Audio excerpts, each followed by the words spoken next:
संचार माध्यम से संबंधित अभी तक आपने कुछ प्रश्नों को लिखा। अब आगे कुछ जनसंचार माध्यमों में प्रयोग होने वाली कुछ शब्दावली है जिसका ज्ञान होना आवश्यक है, क्योंकि इससे संबंधित प्रश्न भी परीक्षा में पूछे जाते हैं। ऐसे कुछ प्रश्नों को लेकर के जो परीक्षा की दृष्टि से महत्वपूर्ण है उनको समझाने का मैंने इस वीडियो में प्रयास किया है। डेडलाइन। बच्चों, डेडलाइन किसी भी समाचार पत्र में समाचार के प्रकाशित होने की अंतिम समय सीमा को डेडलाइन कहते हैं। कोई भी रिपोर्टर जब समाचार को लेकर के न्यूज ऑफिस के कार्यालय में जाता है तो वहां पर उस खबर के पहुंचने की अंतिम समय सीमा को डेडलाइन कहा जाता है, और जो कि सभी समाचार पत्रों में रात्रि 12 बजे ही डेडलाइन होती है, क्योंकि 12 बजे के बाद जो खबरें अगर मिलती हैं तो उसको अगले दिन के समाचार पत्र के लिए रख दिया जाता है। तो समाचार पत्रों में प्रकाशित होने के लिए जो अंतिम समय सीमा होती है उसे हम डेडलाइन कहते हैं। News peg. न्यूज पेग का तात्पर्य विचार परक लेखन में, जैसे फीचर, आलेख या इस तरह के लेखन में जब हम जिस विषय वस्तु पर फीचर लिख रहे हैं, अगर उस घटना से संबंधित कोई ताजा उदाहरण हम उसमें उद्धरण के रूप में देते हैं तो वो उद्धरण उस फीचर का न्यूज पेग कहलाता है। जैसे उदाहरण के लिए, यदि आप समाज में महिलाओं के प्रति बढ़ती अत्याचार विषय पर अपना फीचर लिख रहे हैं तो वह सबसे ताजा घटना जो आप उद्धरण के रूप में अपने फीचर में देते हैं वह घटना उस फीचर का न्यूज पेग कहलाता है। Sting operation. स्टिंग ऑपरेशन जैसा कि नाम से ही विदित है, छिपे हुए कैमरे के द्वारा किसी भी भ्रष्टाचार, चोरी, डकैती, लूटपाट या विभागीय जांच के लिए जब छिपे हुए कैमरे से किसी भी घटना की खोजबीन की जाती है और उसके चित्र किसी को कोई आपत्तिजनक कार्य करते हुए जब कैमरे में रिकॉर्ड किया जाता है और उससे संबंधित खबर सार्वजनिक की जाती है, तो इस पूरे प्रकरण को हम स्टिंग, पत्रकारिता की भाषा में स्टिंग ऑपरेशन कहते हैं। उल्टा पिरामिड शैली। उल्टा पिरामिड शैली समाचार लेखन की सबसे उत्कृष्ट शैली है जिसका प्रारंभ 19वीं शताब्दी में हुआ था। उल्टा पिरामिड शैली में सबसे पहले समाचार की जो क्लाइमेक्स होता है, जो सबसे महत्वपूर्ण अंश होता है, वो सबसे पहले देते हैं, फिर उस क्रम से कम महत्वपूर्ण अंशों को देते जाते हैं, लास्ट में सबसे कम महत्वपूर्ण समाचार होते हैं। उल्टा पिरामिड शैली के 3 भाग होते हैं।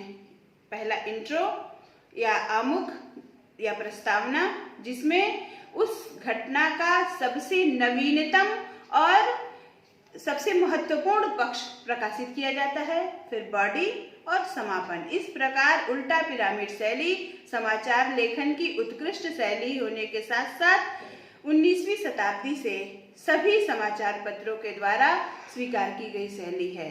सभी उल्टा पिरामिड शैली में लिखा गया समाचार ही सबसे बेस्ट समाचार लेखन होता है, जिसके 3 भाग होते हैं, आमुख, बॉडी और समापन।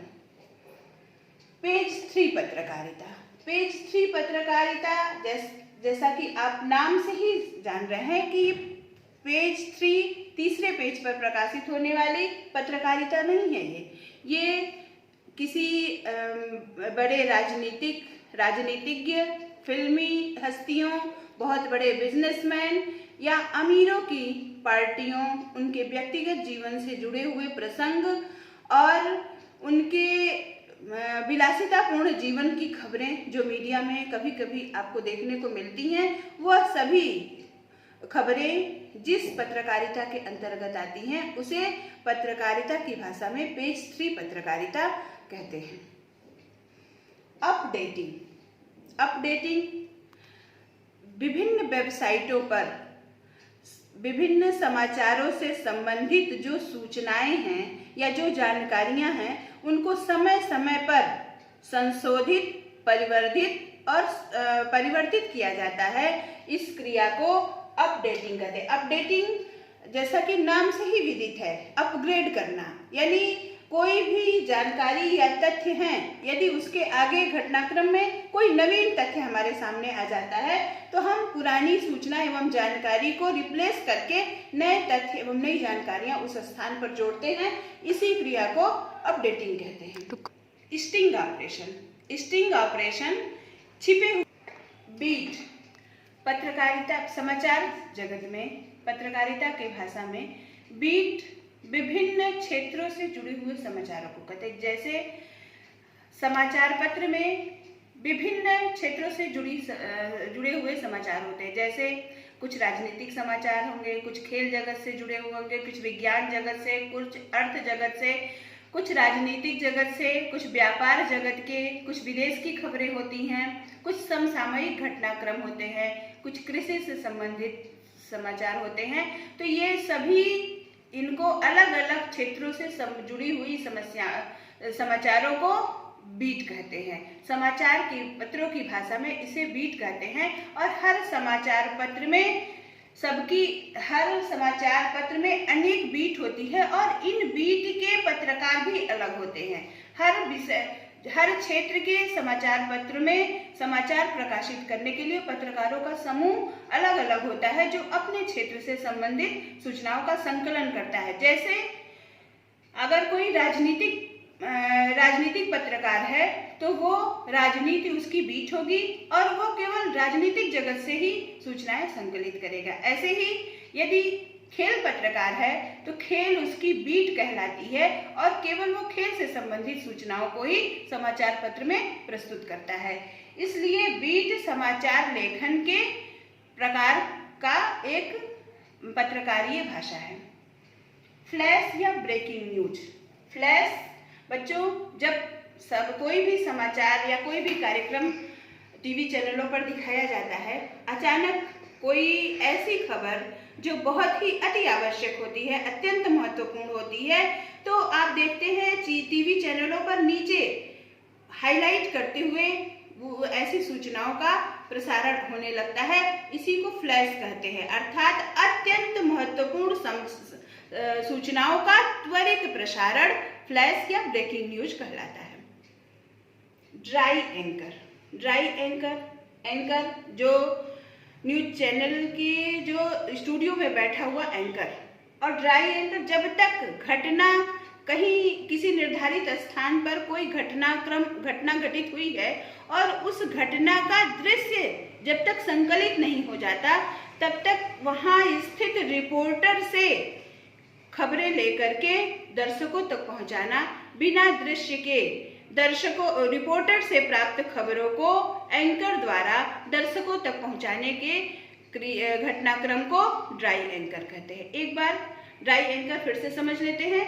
किसी स्थान पर यदि कोई घटना घटित होती है और वहां रिपोर्टर पहुंच जाता है, परंतु उस दृश्य को अभी स्टूडियो तक नहीं पहुंचाया जा सकता है, तो वहां पर स्थित रिपोर्टर के द्वारा जो जानकारियां स्टूडियो में बैठे हुए रिपोर्टर को प्राप्त होती है, उसे ड्राई एंकर कहते हैं। अर्थात दृश्य न मिलने पर रिपोर्टर द्वारा प्रस्तुत जानकारियों के द्वारा दर्शकों को सूचनाएं देना ड्राई एंकर कहलाता है। Phone in. कभी कभी आप समाचार चैनलों पर जब समाचारों का प्रसारण होता है तो आप देखते हैं कहीं दूर बैठा संवाददाता या पत्रकार फोन के द्वारा स्टूडियो में बैठे हुए एंकर को फोन के माध्यम से सूचनाएं देता है और आप स्टूडियो में बैठा हुआ एंकर फोन के द्वारा उसकी आवाज दर्शकों तक पहुंचाता है। यह घटनाक्रम फोन इन कहलाता है। लाइव। किसी भी घटनाक्रम का घटना स्थल से सीधा प्रसारण लाइव कहलाता है। कहीं भी कोई घटना हो रही है, आप सुनते हैं क्रिकेट है या कोई घटना है या प्रधानमंत्री या राष्ट्रपति का संबोधन है, इस तरह की घटनाएं सीधे आपको आपके समाचार चैनलों के द्वारा, दूरदर्शन के द्वारा आपको सीधा प्रसारण दिखाया जाता है। उसी को पत्रकारिता की भाषा में लाइव कहते हैं। क्लाइमेक्स का तात्पर्य है निष्कर्ष। किसी भी समाचार का अत्यंत महत्वपूर्ण पक्ष क्लाइमेक्स कहलाता है, जिसको समाचार में सबसे पहले दिखाया जाता है।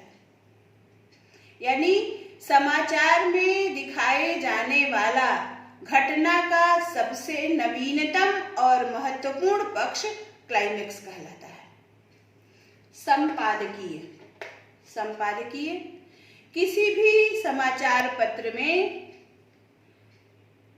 उस समाचार पत्र के संपादक द्वारा लिखा जाता है और संपादकीय उस समाचार पत्र की विचारधारा का द्योतक होता है। कोई भी समाचार किसी भी मुद्दे पर उस समाचार पत्र की क्या राय है, यह उसके संपादकीय के द्वारा स्पष्ट होती है। अतः संपादकीय समाचार पत्र की विचारधारा को संपादक के द्वारा प्रस्तुत किया जाता है। बच्चों, संपादकीय लेख में संपादक का नाम नहीं होता है, क्योंकि वह संपादक के विचारधारा, वह समाचार पत्र की विचारधारा को प्रस्तुत करता है। और संपादकीय, किसी भी समाचार पत्र का संपादकीय वर्तमान में चल रहे जो सबसे ज्वलंत मुद्दा होता है, जो मुद्दा सबसे अधिक चर्चा में आया रहता है, उसी मुद्दे पर उस समाचार पत्र का संपादक लेख के माध्यम से अपने विचार व्यक्त करता है। पूर्णकालिक पत्रकार ऐसे पत्रकार जो किसी समाचार संगठन में नियमित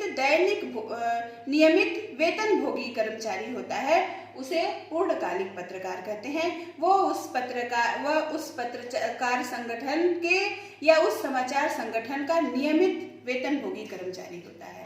वह उसी समाचार संगठन के लिए कार्य करता है। खोजी पत्रकारिता। खोजी पत्रकारिता का तात्पर्य ऐसी पत्रकारिता से है जो छिपे हुए तथ्यों को खोज करके जनता के सम्मुख प्रस्तुत किया जाता है, जिसको रिसर्च करके गहन तथ्यों, गूढ़ तथ्यों के बारे में जनता के समक्ष अति महत्वपूर्ण जानकारी को उपलब्ध कराना खोजी पत्रकारिता कहलाती है। अंशकालिक पत्रकार ऐसे पत्रकार जो किसी समाचार संगठन में एक निश्चित समय के लिए कार्यरत होते हैं, उन्हें अंशकालिक पत्रकार कहते हैं। एक निश्चित समय के लिए किसी समाचार संगठन में अपने कार्य का योगदान देने वाले पत्रकारों को अंशकालिक पत्रकार कहते हैं। फ्रीलांसर पत्रकार। फ्रीलांसर पत्रकार ऐसे पत्रकार जो विभिन्न स्थानों से समाचारों का संग्रह करते हैं और जिस समाचार पत्र में उनके समाचार की सबसे अधिक भुगतान किया जाता है, उस समाचार पत्र को अपना समाचार देते हैं। ऐसे पत्रकारों को फ्रीलांसर पत्रकार कहते हैं। बच्चों, फ्रीलांसर पत्रकार बहुत ही उच्च कोटि का पत्रकार होता है, जो किसी एक समाचार संगठन से जुड़ा हुआ नहीं होता है। वह अपनी सूचनाओं को एकत्र करता है और जिस समाचार संगठन से उसे सर्वाधिक भुगतान होता है, उस समाचार संगठन को वो अपनी सूचनाएं देता है। वॉचडॉग पत्रकारिता। वॉचडॉग पत्रकारिता कैमरे के माध्यम से सरकारी कामकाज पर या विभागीय कामकाज पर निगरानी रखने का कार्य जिस पत्रकारिता के अंतर्गत होता है, अर्थात हम दूसरे शब्दों में यूं कहें कि सरकारी कामकाज पर नियंत्रण रखने के लिए, निगरानी रखने के लिए जिस पत्रकारिता का प्रयोग किया जाता है, उसे हम वॉचडॉग पत्रकारिता कहते हैं। पीठ पत्रकारिता, एलो जर्नलिज्म, इसका तात्पर्य अमीरों की महफिल, सिने कलाकारों के व्यक्तिगत जीवन से जुड़े हुए प्रसंग, प्रसिद्ध उद्योगपतियों के व्यक्तिगत जीवन, राजनीतिज्ञों के व्यक्तिगत जीवन, उनके परिवारजनों से या उनके फिल्मी महफिलों, पार्टियों, वैवाहिक कार्यक्रमों आदि से संबंधित खबरों को जनता के सामने प्रस्तुत करने की पत्रकारिता को पीठ पत्रकारिता या पेज 3 पत्रकारिता भी कहते हैं। एडवोकेसी पत्रकारिता, किसी गंभीर मुद्दे पर उस मुद्दे को जनता के समक्ष प्रेषित करके जनमत बनाने का जो कार्य किया जाता है वो एडवोकेसी पत्रकारिता के अंतर्गत आता है। संपादकीय पृष्ठ के दाईं ओर प्रकाशित होने वाले विचारपरक लेख दर्शकों की राय को अप एड कहा जाता है। भारतीय समाचार पत्रों में प्रायः इस पेज का अभाव होता है। विदेशों में समाचार पत्र के संपादकीय पृष्ठ पर दर्शकों की क्या राय है या किसी तत्कालीन समय में जो प्रचलित मुद्दे हैं उन पर विषय विशेषज्ञों की राय को दाहिने पृष्ठ पर प्रकाशित किया जाता है। वो पूरा पृष्ठ जो है अप एड कहलाता है, जिसमें समाचार पत्र की सूचनाओं का एक विश्लेषण प्रदान किया जाता है। इस प्रकार बच्चों, जनसंचार माध्यम में जो व्यवहारिक शब्दावली से संबंधित जो परीक्षा में आने वाले परीक्षा उपयोगी प्रश्न हैं, जिनका मैंने यहाँ पर डिस्कशन के माध्यम से आपके सामने उत्तर देने का प्रयास किया। आगे के अंक में अभी इस माध्यम से जुड़े हुए अन्य 25 प्रश्नों को मैं और अगले वीडियो में प्रस्तुत करूँगी।